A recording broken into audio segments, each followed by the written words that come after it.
Hello, I'm Elijah Elder Rosen, and this is my report for developing a unit plan, including process flow visuals. First, we will follow the steps to develop a unit using Wiggins and McTeague's idea of backwards design from the book Understanding by Design. So first, of course, we choose the standards. We decide where we're going to use them and why. Then we'll identify the skills that the students will need to have to accomplish the lesson. Then we'll unpack the standards into measurable objectives.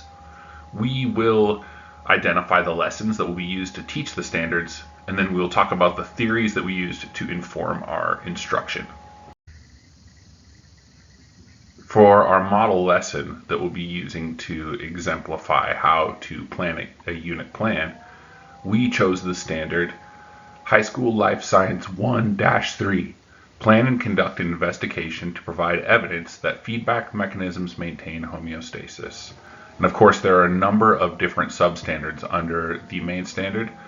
This was a standard that I am familiar with, one that I could think of several ideas of fun lesson plans, and one that had some legs, so I was able to devise 3 different lessons that fit within one unit plan to teach this standard. These are the parts of the standard that will be taught in each lesson. Lesson 1 will be teaching standard 1A. Students describe the phenomenon under investigation, which includes the following idea, that feedback mechanisms maintain homeostasis. Lesson 2 will be focused on standard 2A, identifying the evidence to answer this question. Students develop an investigation plan and describe the data that will be collected and the evidence that will be derived from the data. Lesson 3 will be focused on part 5A, refining the design. Students evaluate their investigation, including assessment of the accuracy and precision of the data, as well as limitations of the investigation. And they make suggestions for refinement. How do we identify the skills the students will need to complete the lesson? Well, we look at the verbs used in the standard. The verbs will tell us the skills that are needed to meet the standard. In our example, standard 2A, the students develop an investigation plan and describe the data that will be collected and the evidence to be derived from the data. So in this case, the verb is describe, and that's going to give us the skill that they're going to need to exercise to satisfy that standard. If they're asked to describe something, then they describe something. So that, as you can see, they're describing 3 different aspects of the study. The other part of the language that is useful to look at are the verbs that are used in the standard, and those will give us the context for using our skill. Unpacking the standards is an important and difficult part of unit development. So of course we start with the standard. We're going to move towards our objective. We're going to let our objective then dictate our assessment.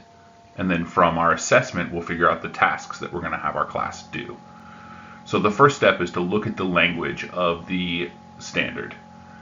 And we're going to make it our objective student-centered. So instead of saying something like, I will teach the students about homeostasis, it's going to say, students will be able to blank. That blank, of course, being the task that they will be able to do to meet the objective. When you're reading the standards in general, it helps to look at the nouns and adjectives to find the big ideas and themes that are in the subject.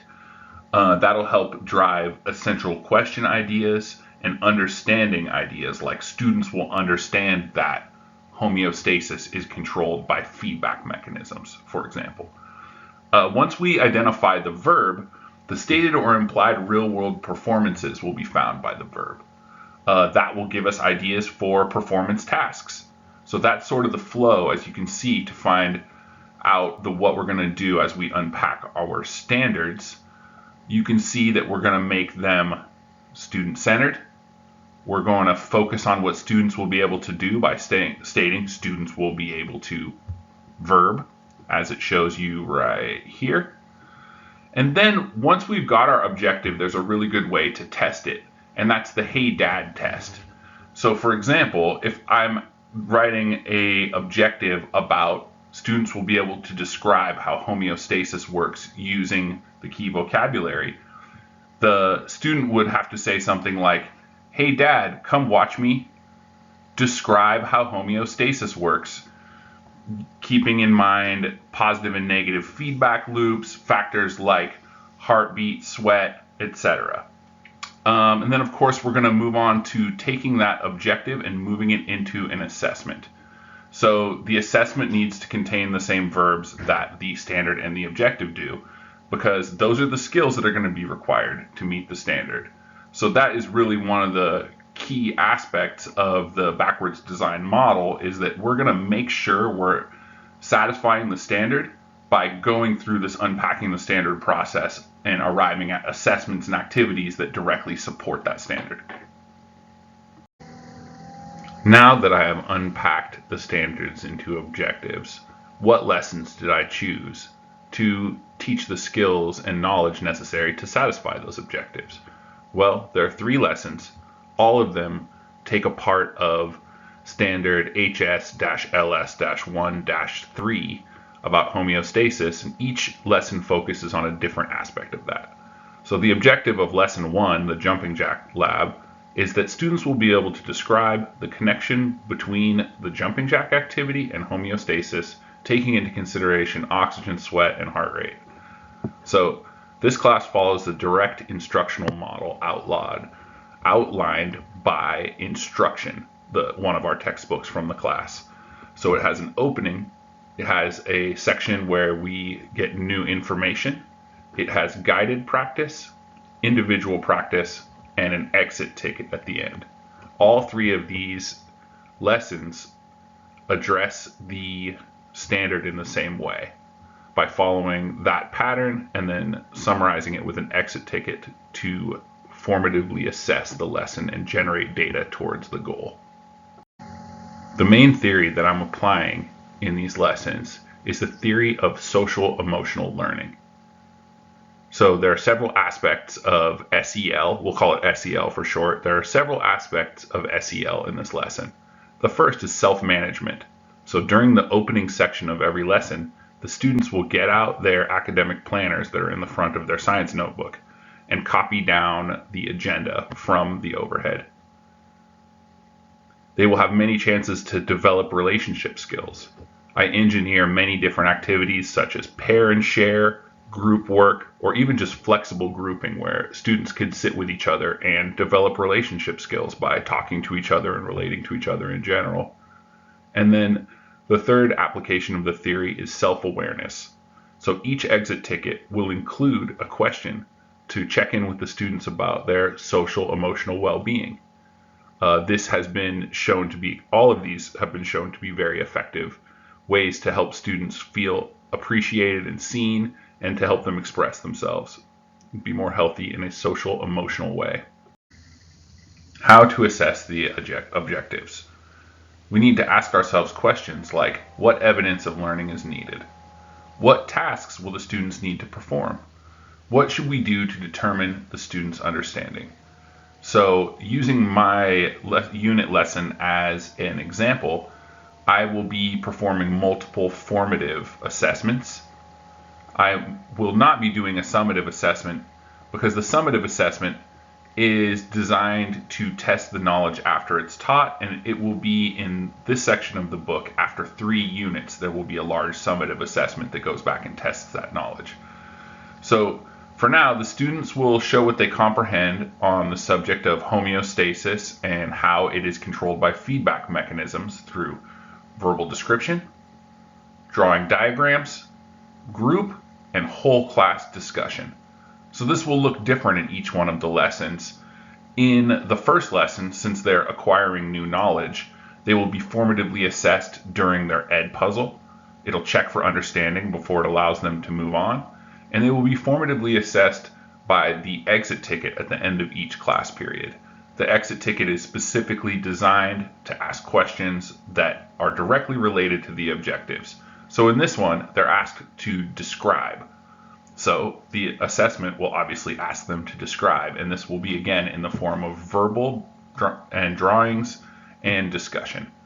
The data that is used generated by the exit ticket will be used to guide future instruction and help me figure out which students will need a little bit extra support. There are several ways that I will check for understanding before moving on to the next topic. The first one is during our morning meeting or beginning of class meeting, there'll be an exit ticket that addresses the previous class's questions. On every exit ticket, there will be a question that says, is there anything that you're still confused about? Are there questions you'd like to ask that will be addressed at the beginning of class tomorrow? So naturally, during the beginning of our next class, we'll address those questions and we will have a verbal discussion about it until we're satisfied and we can move on. There will be verbal checks during group and individual discussions. This will come in the form of observations by myself and by cold calling on students to get information from students that weren't ready to volunteer it on their own. The new material section of this lesson will be delivered by Edpuzzle. The Edpuzzle has portions of the video where it will stop and ask questions to check for understanding. This is after each key concept, and it will not let the student move on until they answer correctly. It'll make them watch the video a second time or a third time if necessary. It's a good way to differentiate the lesson a little bit and make sure that people have a second or third crack at it if they're having a hard time understanding. And it's also a great way to monitor the lesson for learning. In order to assess the objectives, I will break down the objective into a set of criteria and transform that into a rubric. The rubric is important because it underscores the main purpose of assessment. The main purpose of assessment is to help the student improve. So by giving them a rubric as a measuring stick, they can understand how far they started out with satisfying the objective and where they have to improve. It also gives them a model of what they can do to improve by looking at the information on the rubric. So I will develop this rubric and I will use that as a measuring stick to grade and assess the student's progress, and I will give them feedback based on that so that they can improve in the subject. Here's a look at the specific assessments I will use to formatively assess the lessons that address the standards. So sticking with my example from last time, lesson 1, the jumping jack activity, you can see lesson 1 is built around the standard of describe the phenomenon of homeostasis and how it is maintained by feedback mechanisms. So all three of these questions are asking us to describe the standard. What measurable factors changed during the jumping jack activity? So we're going to describe these factors. Sort these bodily functions into the categories of positive and negative feedback loop, increased heart rate, sweating, and increased breathing. So we're looking at understanding positive and negative feedback loops so that we can understand them. The third question, does positive feedback help with homeostasis? Explain your reasoning in writing or drawing a picture. So this question requires the student to understand homeostasis well enough to describe that positive feedback does not drive homeostasis. So they're going to have to answer no and then describe the process and how it works. So they really get into satisfying the goal that works towards the objective here. How will I use the data from my formative assessments? Well, I will use it in the ongoing process of teaching the class. I will use it to help individuals. So if somebody is struggling, it'll come out pretty obviously on the exit ticket, and I'll be able to look at that data to see what they're studying with, and I'll be able to assign that person individual help or help them myself. Another thing that I'll do is I will highlight common mistakes in the work. If there's something that perhaps I didn't teach very well or give good examples of, or just something that's confusing enough for most of the class not to understand, I will, during our morning meeting, use that as a chance for the do now activity. So I could use a program like Kami and make a fillable worksheet out of someone's example work, or I could just create my own, where the students would go back in and have a chance to answer an example of a common mistake that most of the class was taking. This is a good way for them to reflect on their previous learning and revise what they're thinking about, and it's a very important part of using the assessment data. If enough of the students are making mistakes on the whole section, or it's just not, like let's say we're getting ready to take a unit test and my assessments are telling me that the whole class isn't ready, well, that would be a chance for me to hold a review. Maybe I could have study halls at lunch, or I could have a whole class review where we go back and just focus on the things that we're not getting, that the data is telling us. It can also help me guide decisions about the future of our class. So if everyone is really getting it and it's all super easy, maybe we move faster. If it looks like most of the class is not understanding it, then we would slow down the pacing of the class, offer additional supports, maybe try teaching the material in a different way, things like that. There are 3 ways that I plan on differentiating my lessons. Of course, it's the common 3 that we're used to hearing. It's process, product, and content. So ways that I will differentiate the process that students use to complete the assignments. One is flexible timing. So in my lesson, an example of flexible timing is that if the exit ticket is taking the student too long, they can complete it as homework. And there are many other ways that I could flex the timing. I could set timers. That's a very easy thing to change to differentiate it for the students. I could change the surface that the students work on. So if I have a student that's visually impaired, they could use a slant board to bring the lesson up to their face so they could see it. I could also use things like enlarged keyboards, enlarged type on the computer screen. I can vary the materials that they use. So this could be something like an extra large pencil for someone who has a hard time gripping it. I can vary the texts that they read. So there have been a number of times that I've had English language learners in my class, and I've had to give them Spanish copies of the materials, and I'm prepared to do that with this lesson as well. I can vary the sounds that they are exposed to. So some students have sensory issues and can be easily distracted. So it'd be very easy for me to move them into a quiet corner of the class, maybe give them some earmuffs so they couldn't hear anything, and then help differentiate the lesson by removing the distractions. I could also differentiate the amount of support that they got from staff. So this could be help from a para staff, it could be help from myself. We could go into a section and I could say, all right, we're going to work on this next part of the worksheet in homeostasis. Raise your hand if you need any help. Or go up on the board and write your name if you'd like to be on the list of people to meet with the teacher during this time. And by that way, I can differentiate the amount of support I'm giving. Moving over to the product section, I can give the students an open-ended assignment with a rubric. And the assignment that we are completing right now is an example of that. You could turn it in as a process flow. You could turn it in as a presentation like I am. It allows us to play to our strengths and to still understand what is expected of us by referencing this rubric. Some other examples of differentiated product that I use in my class are I often give the students graphic organizers.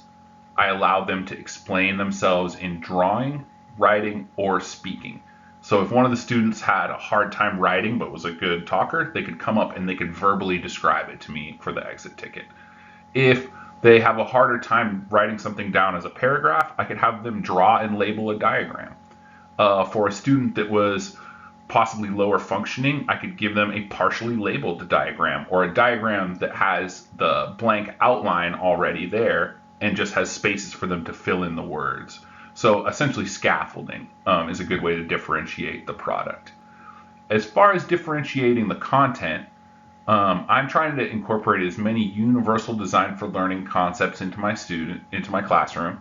This way I could differentiate without knowing the specifics of my class. I could lesson plan in the summer and I could have aspects of UDL that are built in that would differentiate the lesson for everybody that comes into class.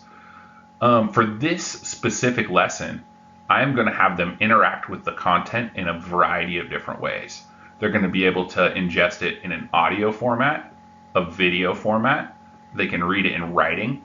They will be participating in hands-on activities. For ELL students, they can watch any of the videos or hear any of the recorded lectures with subtitles and an alternate language availability of the text. Classroom management is a key aspect of delivering instruction. To be best prepared for this lesson, I will have my classroom ready with all prep done, myself ready, well dressed, cleaned up, hydrated, with a good meal. I'll be there at the door to introduce myself to students the first day, and on the following days, I'll greet them at the door by name. Nice friendly introduction when they walk in. I'm going to have an assigned seating chart that will be displayed on the overhead when the students first walk in. Every so often we may switch seats, and at that time I would re-display the new seating chart on the overhead. I will teach the students classroom procedures. So several of the first classes we will devote to things like how to have an intelligent discussion, how to respond to your classroom mates. Two of the aspects I like to use in my classroom are when you respond to someone else's feedback, you would say, "Thank you, Stephen. I really like what you said about homeostasis. I would like to add X." That little bit of procedure of acknowledging what the person says before you do is a really good way to maintain friendly academic conversations. There are several other aspects of this that I'm going to directly model and practice with the students. Anytime that we need to review this or we're falling off of our procedures, we will go back and we will reteach the classroom procedures. For example, coming off of Christmas break, it's often the students don't have the discipline they had before they went on break, and we'll need to reestablish these procedures for every aspect of the class. I will have an effective discipline plan. And I realize classroom management and discipline are different, but I will have that spelled out and I'll be ready to react accordingly. Continuing on classroom management, we'll dive a little deeper into how we're going to teach the expectations and routines of the classroom. So we're going to give them scaffolded modeled exercises to teach the procedures. This will be from everything for behavioral and academic expectations to intellectual discussions, to how to show respect, how to ask good questions, and of course, we're going to repeat this as necessary. Other aspects of classroom management is we will have the students fill out a copy of the agenda in their own notebook every morning. I'm going to use high frequency praise and positive affirmations to let the students know that they're doing well.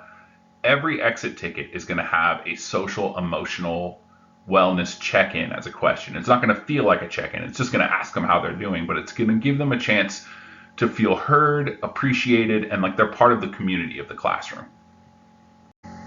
My target audience are all the earth science students at Sonora High School. There are 120 of them altogether.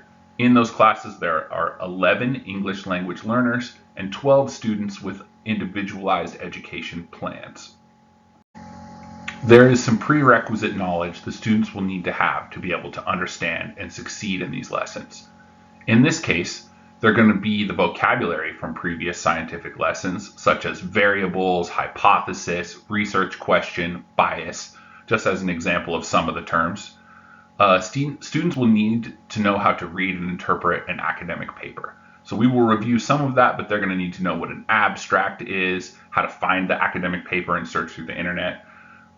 Students have learned to analyze, develop and interpret data, provide evidence to describe a phenomenon, and understand cause and effect relationships.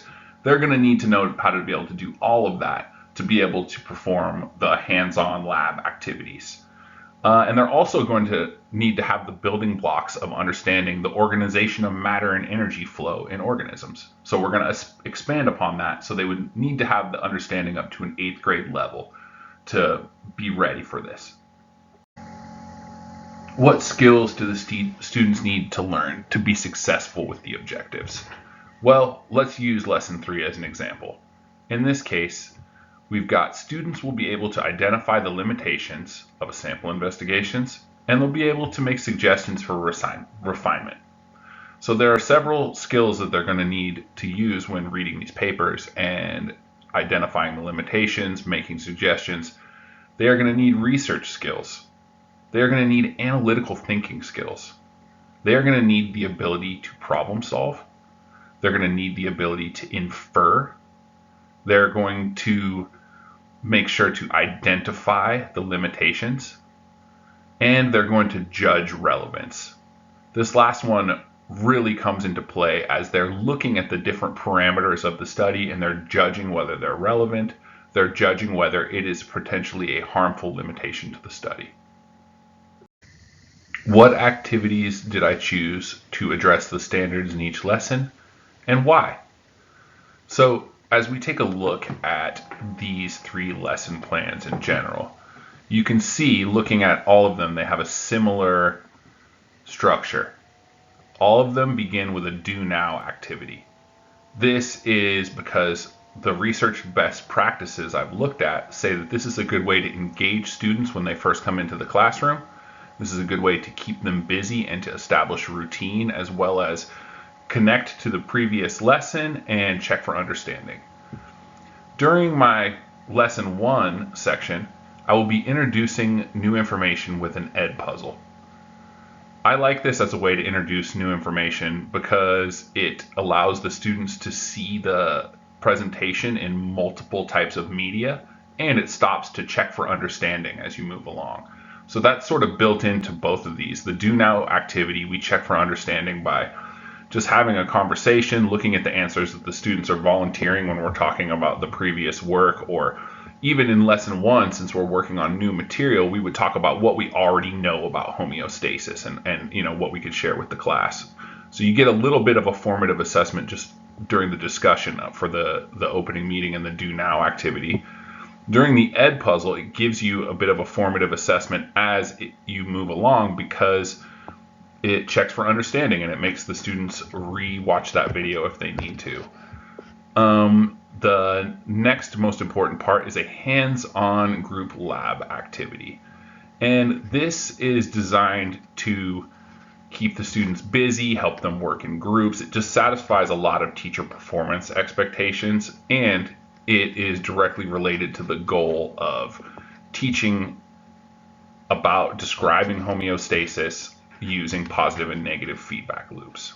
So then, of course, it's not part of the lesson, but the exit ticket at the end is always going to be present to do a formative assessment on the lesson, to offer opportunities for extension, and to give a self-assessment or a chance for a social emotional check-in. So moving back to lesson 2, you'll see that, of course, we have our daily do now activity, which is going to be the same thing where we're coming into class and we are answering questions based on previous information or common mistakes that were found in the previous class.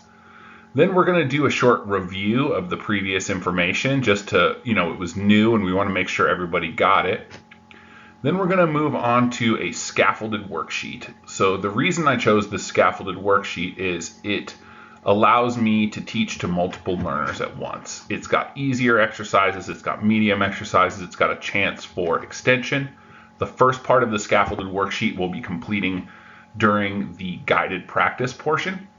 So I'll be leading the students along, modeling what I'd like them to do while they fill out the worksheet. The second half of the scaffolded worksheet, they're going to be working in a group, and so they will get the benefits of group work and they will continue learning. So then, of course, we have our exit ticket. And moving on to lesson 3, we will always have our do now activity. And this entire lesson focuses around the role-playing game of being an academic review board. So this both addresses our objective of being able to find limitations in a study and make suggestions for refinement, but it also allows the students to engage a critical thinking aspect of the class where they role play. It'll give them a different perspective. They're looking at these studies not from the perspective of a student anymore, but now they're pretending to be part of an academic review board and assuming the perspective that goes along with that. So then we'll move on to a little bit of group discussion and an exit ticket. And so those are the activities that we have planned throughout these lessons to address the objectives. There are several best practices that I will use for my opening every day. The first one is an agenda. So the agenda will be on the overhead and the students will know to copy it down in their planner as part of the opening meeting. I can sometimes prompt them if necessary, but this will be a nice way to keep them engaged and to engage in a little bit of self-management. So then we move on to the do now exercise. This will also be on the smartboard when the students walk in. And this is to focus students for class and minimize distractions. It's also a nice way to access previous knowledge. I will greet the students at the door. So on the first day of class, I am going to try to dress better than my students. It's a good way to garner respect and just a nice way to be in general.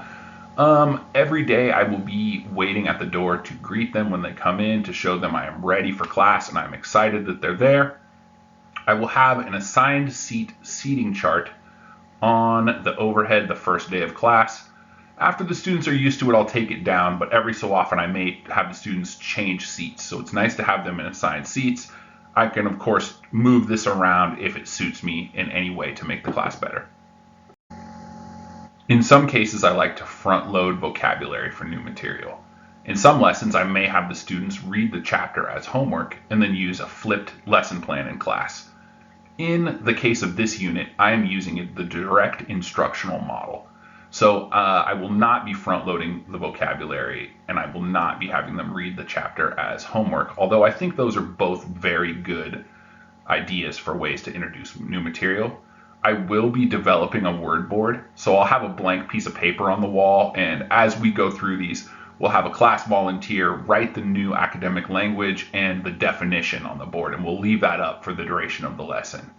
As far as the main way that I'll be introducing new academic language and new material in this unit is I will be using Edpuzzle.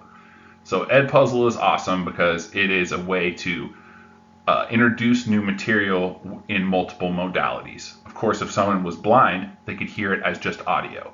If they do better seeing a lot of images, it gives you video, and it has subtitles that can be changed into multiple languages. It pauses the video to check for understanding at key points, and it can even let a student review that section over and over until they get it. So it's a nice way to differentiate that part of instruction, letting someone have more than one chance at the material and then assessing the understanding. During the guided practice, the students will get the new material in small chunks. The practice will be scaffolded on a set of guided notes or graphic organizers. The guided practice will give me a really good chance to assess understanding and provide feedback. So I'll do this in several ways. I can make cold calls. I will circulate the room and check for understanding by observing the students. It'll be done slightly differently in each one of my lessons. But so in lesson 1, I have these scaffolded guided notes. So we will go through these together and I will cold call on students to check for understanding. And having a pretty good scouting report of my class helps because I'll know which students will be likely to ask for help, which students will be more shy. During lesson 2, we will do the first half of the guided worksheet together. The second half, they're going to work in a group or with a partner to complete the rest of the guided worksheet. So they will have the assistance of working in a group, and I will also be able to circulate the room, check for understanding, and give feedback at that point.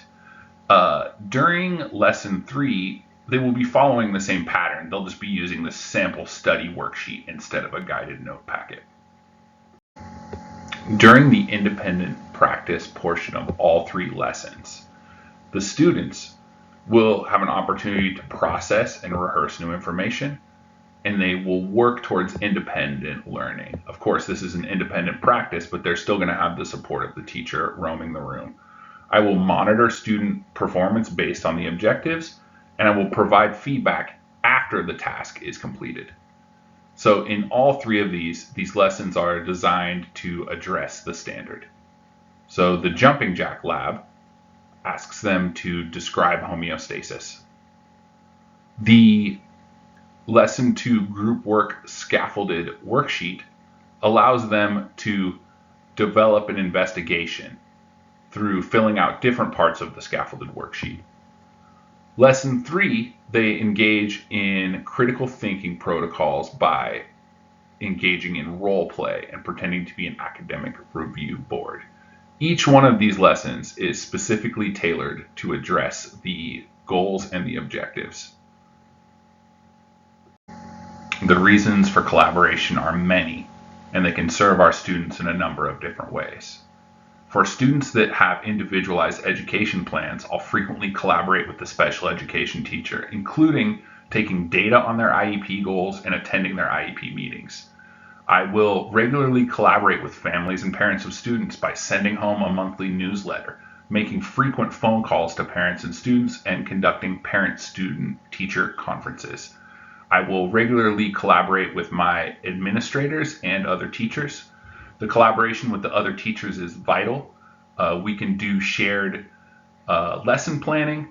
We can gauge where the students are in their learning or if anyone needs any support, and we can generally provide consistency across the board if we are collaborating. I will collaborate with the school psychologist, the school counselor, and the school social worker to support any students that might be at promise or students that in general need a little bit more support. As we all know, students can suffer a lot of trauma, and that can affect their performance in school. So by talking to the psychologist, the counselor, and the social worker, all of them have different training and expertise than I do as a teacher, and I can really lean on them for support to help me help my students the best that I can. I'm a big believer in social emotional learning. So there are several aspects of social emotional learning that I apply to my class. One of the most obvious is self-management. So I'll have the students filling out the planner in their notebook at the beginning of each class. One of the other ones is self-awareness. So I will frequently give the students a chance to reflect in their exit tickets. Develop relationship skills. So the students will be working in partners, they'll be working in groups. I will engineer as much time in class as I can for them to relate to each other and develop relationships. Aside from that, I'm going to strive to give them clear expectations and just in general have a safe, open place for intellectual conversations where we can foster a community of error, where it's okay to make mistakes and we can learn from them. In conclusion, this has been Developing a Unit Plan with Elijah Elder Rosen. Thanks for watching.